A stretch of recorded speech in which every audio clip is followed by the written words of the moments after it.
할렐루야. 하나님께 영광 돌립니다.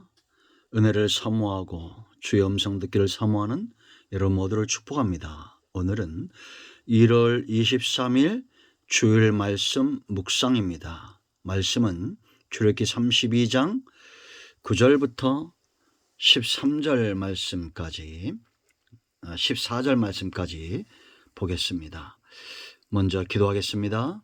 하나님께 영광과 감사를 올려드립니다. 온 마음으로 하나님을 사랑하며 예배합니다. 주의 성전을 찾아 예배하고 영상을 통해서 은혜를 간구하는 주의 백성들을 하나님께서 긍휼히 여겨 주시기를 원합니다. 전하는 종이나 듣는 모두가 은혜 아래 회복되는 귀한 시간 되게 하옵소서. 종을 낮추시고 겸손하게 하시고 오직 하나님의 능력의 말씀으로 치유와 회복의 말씀에 쓰임받는 통로가 되기를 원합니다. 오늘도 말씀하실 하나님을 찬양합니다. 예수님의 이름으로 사모하며 축복하며 기도합니다. 아멘. 자, 여러분 32장을 잘 묵상해 보시고 9절부터 14절까지 말씀들도 읽어보시기 바랍니다. 자, 14절 한 절만 있습니다. 여호와께서 뜻을 돌이키사 말씀하신 화를 그 백성에게 내리지 아니하시니라. 아멘. 우리가 신앙생활을 하면서 가장 많이 듣는 설교의 내용 가운데 아마 기도가 있을 겁니다. 성도들은 나름대로 다 기도에 대해서 어느 정도 정립을 하고 있을 겁니다. 여러분, 기도가 얼마나 중요한지 아는 순간부터 우리의 신앙이 달라질 것이고 하나님과의 관계가 달라질 것이고 세상에서 내가 얼마나 존귀한 존재인가 깨닫게 될 것입니다. 기도는 반드시 해야 됩니다. 왜냐? 응답은 반드시 있기 때문입니다. 자, 여러분, 기도가 왜 중요합니까? 반드시 응답이 있다고 그랬죠? 하나님의 뜻을 분명히 아는 가장 분명한 길이고 빠른 길이다라는 거. 그럼 우리가 기도할 때에는 기도의 접근 방법이 달라야 됩니다. 내 뜻을 간구하고 내 뜻을 관찰지키기 위해서 나아가는 것이 아니라 하나님 말씀하옵소서 종이 듣겠습니다 라는 하나님의 뜻을 사모하고 하나님의 뜻을 알기 원하는 하나님의 뜻이 이 땅에서 이루어지는 것, 하늘에서 이루어진 뜻이 이 땅에서 이루어지는 것이 가장 복된 것인 것을 알고 기도의 자리로 나아가야 됩니다. 두 번째는 기도하는 사람, 이들이 하나님의 백성들을 복되게 하고 세상을 이롭게 한다라는 겁니다. 성경은 분명히 증거들을 우리 가운데 보여주고 있습니다. 기도하는 사람이 얼마나 복이 있는지 하나님은 아브라함의 기도, 이삭의 기도, 야곱의 기도, 모세의 기도, 히브리서 11장에 있는 믿음의 사람들의 기도, 그들이 쌓은 단을 그 재물을 받으시고 그 시대를 복되게 했던 것을 우리가 압니다. 우리는 아브라함을 사모하고 다윗을 사모하고 이삭을 사모합니다. 모세를 사모합니다. 그렇다면 그분들처럼 기도하는 믿음의 사람들이 되십시오. 세 번째, 기도가 왜 중요합니까? 쓰임 받는 것이 복이기 때문입니다. 성경의 모든 복된 인생들은 다 하나님이 쓰셨다라는 겁니다. 여러분, 10절 말씀을 보면 하나님이 이들을 진멸하겠다라고 말합니다. 왜 진멸한다고 말합니까? 9절에 그 이유가 있습니다. 목이 뻣뻣한 백성이다 라는 거예요. 그런데 하나님이 쓰시는 모세 한 사람으로 인해서 이스라엘이 사는 역사가 있었다라는 겁니다. 지금도 여러분 이렇게 하나님께 쓰임받는 사람들이 있어요. 네 번째 중요한 이유가 있습니다. 문제가 생겼다는 거예요. 여러분, 문제가 생길 때는 지체하지 마세요. 개선하지도 말고 지체하지 말고 기도의 자리로 나가야 됩니다. 성도가 만날 수 있는 가장 심각한 문제는 하나님의 진노입니다. 여러분 보세요. 모세가 하나님이 진멸하겠다라고 말하니까 바로 기도합니다. 이 목이 보던 백성들은 하나님이 진멸하겠다고 했을 때 모세가 11절에 뭐라고 말합니까? 모세가 그 하나님께 구했다라고 말합니다. 기도한 거예요. 그러므로 여러분, 문제 때문에 망하는 것이 아니라 기도하는 사람이 없기 때문에 망한다는 것, 그리고 기도하는 자가 있으면 어떤 문제도 그 문제가 변하여 복이 된다는 것, 오늘 32장이 분명히 보여주고 있다라는 겁니다. 여러분, 하나님의 진노를 가져온 이 심각한, 하나님이 진멸하겠다고 말한, 여러분 10절 보세요. 여러분 얼마나 망극한 말입니까? 그들을 진멸하고 너를 큰 나라가 되게 하리라. 이렇게 하나님의 진노를 가졌던 목이 뻣뻣한 백성들의 행동, 그것이 1절로 6절에 나옵니다. 그 부분을 잘 보세요. 이스라엘이 우상숭배에 빠졌는데 보이지 않는 하나님을 내 눈에 보이도록 만들어 달라는 겁니다. 금송아지를 만들고 그것이 보이는 하나님이다 착각하고 하나님으로 섬긴 거예요. 여러분, 이 금송아지가 왜 나왔어요? 애굽에서 나올 때 하나님이 애굽인들의 마음을 움직여 빈손으로 나오게 하지 않았던 하나님이 주신 복이었습니다. 그런데 어떤 이들은 성전을 짓고 하나님을 섬기는 일에 그 재물을 내어놓고, 그러나 어떤 이들은 그것을 감추고 있다가 결국은 우상숭배에 빠지고 마는 겁니다. 그래서 탐심이 우상숭배가 되는 겁니다. 송아지를 섬기는 것이 하나님을 섬기는 것이라고 생각하는 자들이 있습니다. 바울 되기 전에 사울을 보세요. 여러분, 예수 이름을 부르는 자를 죽이면서도 하나님께 충성한다고 생각했고, 유대인들이 예수님을 죽이면서도 하나님을 섬긴다고 생각했습니다. 이 하나님의 진노를 받아 마땅히 망할 수밖에 없는 이 패역한 세대, 이런 세대를 향한 하나님의 진노, 그 진노를 삭히고 그 진노가 변하여 생명이 되고 축복이 되게 하는 이런 사람들이 일어나야 됩니다. 오늘 32장에 바로 모세와 그와 함께 했던 레위 지파입니다. 이 나라에, 여러분의 가정에, 우리 교회에 이런 사람이 필요합니다. 하나님의 진노를 막아서는 자. 여러분, 왜 모세가 이처럼 하나님의 진노를 막아설 수 있었을까요? 크게 4가지 이유가 있습니다. 첫째는 모세와 하나님이 언약을 맺었고 부르심의 소명, 모세가 누구에게 부름을 받았습니까? 하나님께서 모세를 부르시고 이 백성을 이끌라고 인도하도록 그렇게 모세를 세우셨다라는 겁니다. 자격이 있는 거예요. 하나님이 이 백성을 맡겨놓고 하나님 마음대로 이들을 진멸할 수 없다라는 겁니다. 여러분, 창세기 18장 17절, 18절, 19절을 꼭 읽어보세요.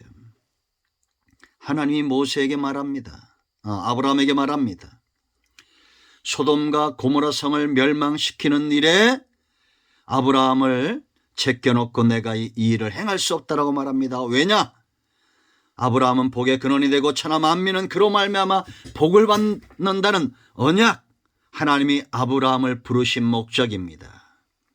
천하 만민이 복을 받아야 되고 후손들이 하늘의 별처럼 바닷가의 모래처럼 많아져야 됩니다. 천하 만민은 그로 말미암아 복을 받아야 되는데 그 가운데 소돔과 고모라도 있는 거예요. 하나님이 저와 여러분을 이 시대에 어떻게 부르셨습니까? 왕같은 제사장입니다. 어떤 이들에게는 은사를 주시고 성령을 주시고 하나님을 섬기며 백성을 섬기도록 자격이 부여되었어요. 여러분은 자격이 있습니다. 하나님 앞에 나아가 기도할 자격이 있어요. 두 번째 이렇게 모세가 담대히 막아서는 이유는 하나님의 속성을 알았기 때문이에요. 여러분, 모세가 뭐라고 말합니까? 여호와여, 11절에 어찌하여 큰 권능과 강한 손으로 애굽 땅에서 인도하여 내신 주의 백성에게 진노하시나이까. 주의 백성이에요. 하나님은 자기 백성을 사랑하시고 여호와라는 이름을 걸고 지금까지 오셨고, 모세를 통해서도 축복의 통로로 그를 사용하셨고, 하나님은 자기 백성을 버리실 수 없다는 확고한 믿음, 이것이 모세로 하여금 하나님을 막아서게 한다는 겁니다. 여러분, 우리가 하나님을 향해서 절대적인 믿음이 있는데 그 가운데 가장 분명한 믿음은 하나님은 사랑이시다라는 믿음이 무엇보다 커야 됩니다. 하나님은 사랑이십니다. 믿으십니까? 이것이 하나님의 속성이에요. 변함없는 속성이에요. 세 번째 또 중요한 이것이에요. 12절 말씀 보면 하나님의 영광이 훼손됨을 용납할 수 없고 하나님은 영광을 빼앗기지 않는다라고 제가 여러 번 강조했습니다. 자, 여러분 12절 말씀 보세요. 어찌하여 애굽 사람들이 이르기를 여호와가 자기 백성을 산에서 죽이고 지면에서 진멸하려는 악한 의도로 인도해 내었다고 말하게 하시려나이까. 주의 맹렬한 노를 그치시고 뜻을 돌이키사 주의 백성에게 화를 내리지 마옵소서. 여러분, 모세가 얼마나 지혜롭습니까? 하나님은 절대 애굽이나 사탄에게 질 수도 없고 영광을 빼앗길 수도 없다라는 겁니다. 여러분, 저와 여러분은 문제보다도 하나님의 영광을 걱정하는 자들이 되어야 됩니다. 어떤 위기보다도 하나님의 영광이 이 땅에 조롱당하는 것에 대한 막중한 책임감을 가지고 있어야 됩니다. 하나님은 그들을 사용하십니다. 자, 네 번째 중요한 이것이 언약을 붙드는 거예요. 언약을. 13절 보세요. 여러분, 주의 종 아브라함과 이삭과 이스라엘을 기억해달라고 말합니다. 주께서 그들을 위하여 주를 가리켜 맹세했다는 겁니다. 이르시기를 내가 너희 자손을 하늘의 별처럼 많게 하고 내가 허락하니 온 땅을 너희 자손에게 주어 영원한 기업이 되게 하리라 하셨나이다. 지금 우상숭배에 빠져있는 이들도 누구의 후손이에요? 아브라함의 후손. 아브라함은 어떤 존재입니까? 언약의 시조입니다. 여러분, 우리 자녀들 중에 다 모범적이면 얼마나 좋겠어요. 그러나 그렇지 못한 자녀들도 있습니다. 그러나 여러분, 분명한 사실은 내 아들 내 딸이라는 거죠. 우리가 예수 믿는 순간부터 온전하게 살면 얼마나 감사하겠습니까? 그러나 대한민국에는 모범 시민도 있고 범죄도 있는 것처럼 하나님 나라에도 여러 종류의 사람들이 있지만 중요한 것은 언약 백성. 이제는 우리가 아브라함의 언약을 완전케 하기 위해서 오신 예수 그리스도의 보혈 구속의 은총 구속의 언약 가운데 있는 백성들입니다. 자, 여러분, 모세가 행하는 것을 잘 보세요. 산에서 내려옵니다. 이들이 방자하게 행하는 것을 봅니다.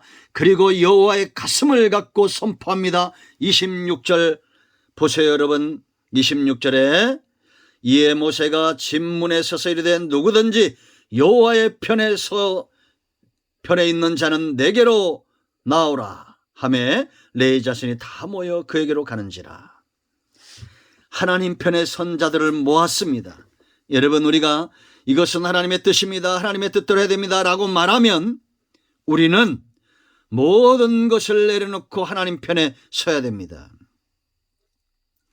우리의 직분이 참 귀하죠. 그러나 직분보다 귀한 것은 하나님 편에 서는 겁니다. 은사도 귀하죠. 은사보다 귀한 것은 하나님 편에 서는 겁니다. 응답도 귀하죠. 더 중요한 것은 하나님 편에 서는 겁니다. 여러분의 자녀가 귀하죠. 더 중요한 것은 하나님 편에 서는 거예요. 가정이 귀하고 나라가 귀하죠. 그러면 하나님 편에 서세요. 지금 온 나라가 지금 이 무당들 때문에 아주 난리가 났습니다. 이번만 그렇습니까? 과거에도 대선 후보로 나오는 사람들이 무당을 등에 업는 자들이 얼마나 많았어요. 이때 하나님 편에 서는 자, 책임감을 가져야 됩니다.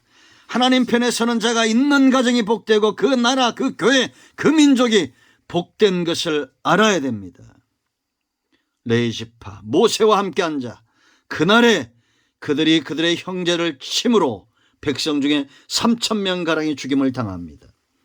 하나님보다 더 사랑하는 것이 우상숭배라는 것을 아는 이 결단력이에요. 십자가를 지시고 하나님보다 더 사랑하는 것들에 칼을 내시기 바랍니다. 자, 이렇게 하고 난 다음에 모세가 세 번째 하는 걸 보세요. 막아서고 여호와 편의 선자들을 불러내고 세 번째는 회개의 자리로 나아갑니다. 자기와 이 백성의 죄를 하나로 묶는 겁니다. 하나가 되는 거예요. 모세가 여러분 이 백성을 버릴 수 있습니까? 없습니다. 왜? 하나님이 그에게 맡겨놨기 때문입니다. 모세가 어떻게 행하는지 30절로 30절 보세요. 먼저 백성들을 깨우칩니다. 여러분, 회개 자리에 아무리 나가도 죄에 대한 깨달음이 없이는 그거는 아무런 의미가 없습니다. 30절 이튿날 모세가 백성에 이르되 너희가 큰 죄를 범하였도다. 내가 이제 여호와께로 올라가노니. 이 백성들로 하여금 너희가 얼마나 큰 죄를 지었는지에 대해서 깨우치는 겁니다. 두 번째는 죄를 슬퍼하고 자백합니다. 하나님 앞에 그대로 내어놓는 거요. 그렇다고 해서 여러분 천주교처럼 고해성사하는 게 아닙니다. 하나님께 나아가 고하는 거예요. 모세가 여호와께로 다시 나아가 여짜오되 슬프도소이다. 여러분, 이거는 마치 신랑을 빼앗긴 듯한 슬픔이에요. 우상숭배는 하나님을 빼앗기는 거 아닙니까? 스스로 하나님을 배척하는 거 아니에요? 그러니 여러분 얼마나 슬픕니까? 이 백성이 자기들을 위하여 금신을 만들어 싸우니 큰 죄를 범하였나이다. 여러분, 하나님보다 더 사랑하는 우상숭배가 목이 뻣뻣한 자들의 삶이고 이것이 큰 죄고 우리가 마땅히 슬퍼해야 될 죄인 것을 알아야 됩니다. 여러분, 중심에 무엇이 있습니까? 재물이, 자녀가, 가정이, 직장이, 사업이 있다면 그건 우상숭배입니다. 그 세 번째, 십자가를 집니다. 32절에 그러나 이제 그들의 죄를 사하시옵소서. 그렇지 아니하시면 원하건대 주께서 기록하신 책에서 내 이름을 지워버려 주옵소서. 여러분, 이게 모세가 진짜 죽겠다는 얘기입니까? 하나님을 얼마나 잘 알고 지혜롭게 대처하는 거예요. 나쁘게 말하면 교묘하게 하나님을 이용하는 거죠. 아까도 말했지만 하나님은 자기 백성을 죽일 수 없다는 것을 모세는 알고 있었던 거예요. 모세의 기도에 하나님이 즉각적으로 응답합니다. 33절 여호와께서 모세에게 이르시되 누구든지 내게 범죄하면 내가 내 책에서 그를 지어버리리라. 이제 가서 내가 네게 말한 곳으로 백성을 인도하라. 내 사자가 네 앞서 가리라 라고 말합니다. 하나님은 질투 하나님이고 자기 편을 확실히 하죠. 여기서 내가 네 앞서 가지 이 백성 앞서 가지 않는다는 말로 이렇게 하잖아요. 그러니까 여러분, 하나님 앞에 하나님의 마음을 알고 그 마음을 만져주는 한 사람을 얼마나 하나님이 귀하게 여기는지 보세요. 하나님이 다윗을 사랑한 이유고 아브라함을 벗삼은 이유고 모세와 벗한 이유예요. 여러분, 하나님은 질투하는 여호와, 사랑이 많다는 겁니다. 그러므로 철저하게 이 하나님의 마음을 만져주시기 바랍니다. 그러나 네 번째 중요한 것, 하나님의 공의가 채워졌다는 겁니다. 이 시대에 이 백성들이 들어야 될 35절 말씀입니다. 여호와께서 백성을 치시니 그랬는데 이 친다는 말은 나가프, 전염병이라는 의미가 있어요. 그러니까 레위지파가 친 3,000명의 전염병으로 많은 사람들이 죽었다는 겁니다. 심는 대로 거둔 거예요. 여러분, 이 시대의 전염병들이 창궐함으로 어떤 일이 일어나고 있습니까? 정화되고 있습니다. 영적으로 정화, 세상과 거리를 두고 하나님과 가까워지는 일들이 일어나고 있다라는 겁니다. 자, 이제 말씀을 맺습니다. 문제가 보이십니까? 어려운 환경이 보이십니까? 지체하지 마세요. 그런 문제 때문에, 어려운 환경 때문에 지금까지 망했던 적이 없습니다. 기도하는 사람이 일어나야 됩니다. 진노를 막아서는 자, 여호와 편에 선 자, 그들의 죄를 대신 지고 하나님 앞에 나아가 십자가를 지는 자, 입만 열면 비난하고 정죄하고 그런 삶에서 벗어나야 됩니다. 철저하게 하나님 편에 서십시오. 하나님은 그들에게 하나님의 뜻을 보이실 것이고 백성들을 복되게 하실 것이고 그들을 사용하실 것이며 이 큰 문제 앞에서 하나님의 영광을 드러낼 것입니다. 아멘. 할렐루야. 여러분 모두를 축복합니다. 기도합니다. 하나님 감사합니다. 우리 가운데 파수꾼처럼 기도하는 자들이 일어나게 하시고 하나님의 영광을 위하여 일어나고 여호와께서 일하시도록 예루살렘의 성벽에 서 있던 기도의 용사들처럼 이 시대의 기도의 망루에 올라 하나님의 영광을 드러내고 잠든 영혼들을 깨우는 그런 백성들이, 기도의 사람들이 일어나게 하옵소서. 진노를 막아서는 자, 하나님 편에 선 자, 온 백성들의 죄를 대신 지고 하나님께 나가는 자, 이런 자 되기를 원합니다. 우리 가운데 병든 자, 마음이 상한 자 치유하시고 회복시키시고 자기의 자리를 찾게 하시고 하나님이 기뻐하는 삶으로 돌아오는 은혜가 있게 하옵소서. 주의 이름을 붙들고 승리하기를 원하는 모든 주의 백성들을 예수님의 이름으로 축복합니다. 예수님의 이름으로 사모하며 축복하며 기도합니다. 아멘. 이제는 우리 주 예수 크신 은혜와 하나님 아버지 큰 사랑과 성령의 위로 교통 충만 치유 회복하심의 역사가 은혜를 사모하는 모든 주의 백성들 위해 이제부터 영원토록 함께 있을지어다. 아멘. 여러분 모두를 축복합니다. 주일 예배를 사모하시고요. 여러분 가운데 병든 자, 각색 질병 온전히 치유되고 회복된 것을 믿습니다. 아멘.